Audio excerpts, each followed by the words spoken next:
Olá, meus amigos, que bom estarmos de volta com o nosso Classe Professores, agora para a lição número 3, A Luz Brilha na Escuridão. Nessa semana nós vamos continuar o assunto da semana passada sobre as estratégias de Satanás para destruir o povo de Deus. A primeira foi perseguição e morte, e agora vamos dar um pouquinho sobre a segunda estratégia, que é concessão. O que é isto? Começa dizendo que concessão é uma arma de Satanás, né? A perseguição geralmente não dá certo, né? O sangue dos mártires, como nós vimos na semana passada, era semente, ou é semente, né? Mas Satanás é o pai da mentira, ele é astucioso. A Bíblia diz que Jesus sempre é a verdade, ele diz: eu sou o caminho, a verdade e a vida, né? Mas desde o Jardim do Éden, né, Satanás usa enganos, distorções, desinformações. Esse negócio de fake news surge com ele, né? E como faz isso, né? Primeiro ele tenta anular a palavra de Deus distorcendo-a ou eliminando-a, né? Às vezes você já ouviu falar da história de Bíblias queimadas, né? De impedimento de tradução da Bíblia, quanta gente sofreu trabalhando para traduzir a Bíblia, né? Quantos deram a sua própria vida para defenderem a palavra de Deus. E outro aspecto é que ele toma, e hoje isso é muito comum, hoje nós temos facilidade para encontrar uma Bíblia aqui no Ocidente, todavia as pessoas hoje não leem, ou se leem, têm uma facilidade para distorcer. É interessante que na tentação Jesus citou a Bíblia, mas o diabo citou também, só que de forma distorcida, fora do contexto. E então dentro disso ele induz o povo de Deus a fazer concessões. Isto é, em resumo, a concessão seria permitir ou deixar que heresias, que falsos ensinamentos, que falsos conceitos entrem na nossa vida e entrem até dentro da nossa igreja.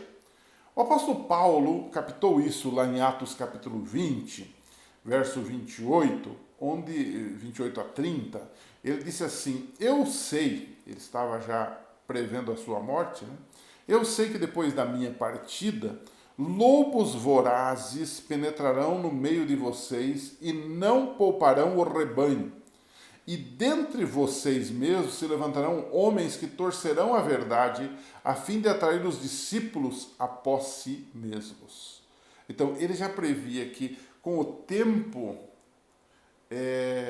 as doutrinas cristãs iriam diluir-se, iriam misturar-se com conceitos errados. E não foi isso que aconteceu.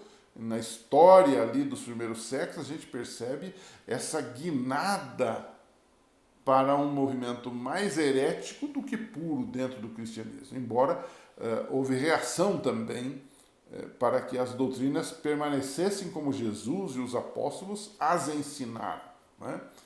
Então, o apóstolo Paulo também diz lá em Tessalonicenses 2,7 que o mistério da iniquidade, ou do pecado, já está em ação, né? Ele diz que já estava trabalhando, né? E aí você surge, nesse período aí do início do cristianismo, várias heresias, mudança, por exemplo, dos 10 mandamentos, da lei de Deus, se retirou o segundo mandamento, daí ficou só 9 mandamentos, e aí eles pegaram o último mandamento e disse: não cobiçarás, e dividiram em duas partes, não cobiçar as coisas alheias, não cobiçar a mulher do próximo, né? Mudou-se o dia de repouso, do sábado para o domingo, né? A grande verdade é que o inimigo, ele trabalha para que as pessoas fiquem cegas ao entendimento. Ele tem uma batalha pela mente, pela sua mente e pela minha mente. O texto bíblico diz assim: o Deus desta era cegou o entendimento dos descrentes para que não vejam a luz do evangelho da glória de Cristo, que é a imagem de Deus. E aí eu diria que um segundo bloco da lição dessa semana, já que a heresia, o erro, a concessão para as distorções que Satanás tenta fazer na própria Bíblia é uma realidade, também é uma realidade que Deus tem uma arma para contra-atacar. Estamos numa guerra, e nessa guerra Deus tem uma arma. E qual é a arma de Deus? É a sua revelação.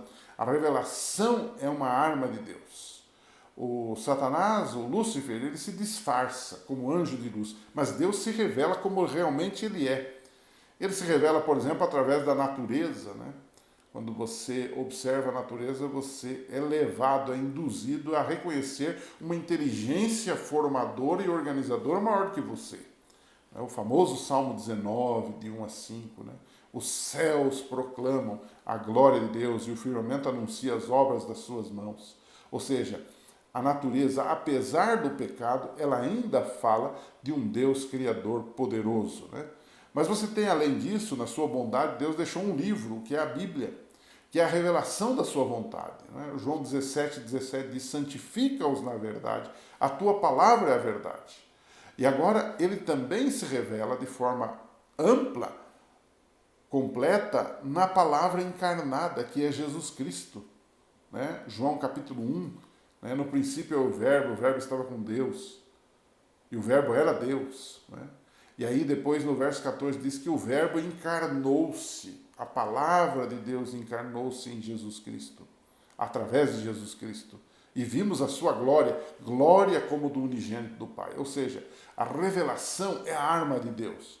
Então, quando nós desprezamos a Bíblia, quando nós não estudamos a Bíblia, quando nós relaxamos no nosso estudo da palavra de Deus, nós estamos dando razão para Satanás. E não estamos usando a arma de Deus, que é a sua revelação para a nossa vida, né?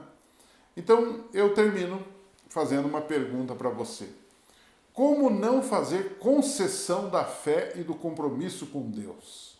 Essa é uma boa pergunta para a gente fazer para os alunos na classe. Vamos deixá-los comentar um pouquinho e eu colocaria alguns adendos, né? Como não fazer essa concessão da fé e do compromisso?